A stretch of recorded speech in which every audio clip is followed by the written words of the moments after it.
All right, today's workout has a fun format.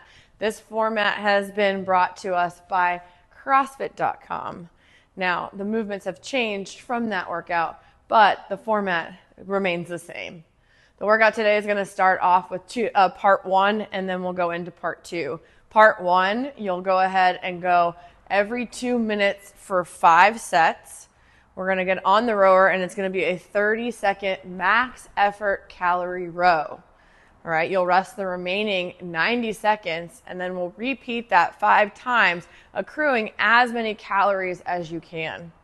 Make sure you keep note of those calories because you're going to need them for part two.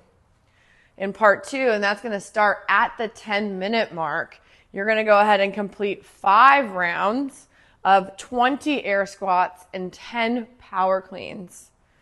That's going to be for time, and the weight on the power clean is 155, 105. It's a slightly heavier load, but it should allow you to go ahead and keep the sets bigger. All right, they don't need to be unbroken, but they should be on the bigger side. Think 6 and 4, okay, 5 and 5. We don't want it to be set up into 2s or 3s. All right. Now we're going to go ahead and do 5 rounds of that, 20 air squats, 10 power cleans, and then we'll go ahead and call time.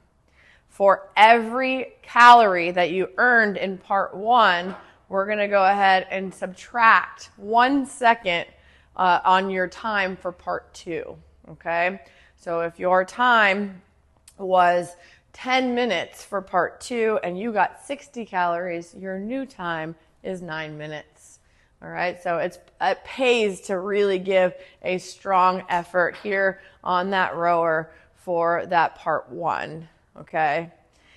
This workout is meant to be on the quicker side, so part two will have a 10-minute cap, all right? So the goal here is to move quick, but not hurry, be efficient on those squats, but making sure that you hit those good points of performance. We make sure that we stand all the way up to start. We go to the bottom of the squat. We're going to go ahead and hit that so that the hip crease is below the knee, and then we stand all the way up.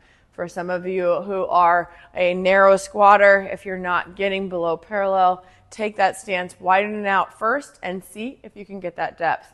Otherwise, I would like you to try to push your knees away from each other, engaging the hip a little bit more. That sometimes drops the butt down so that your crease is lower than your knee, okay? But we are going to be moving pretty quickly here. It's going to be a fun one, so let's go ahead. Be quick, but don't hurry.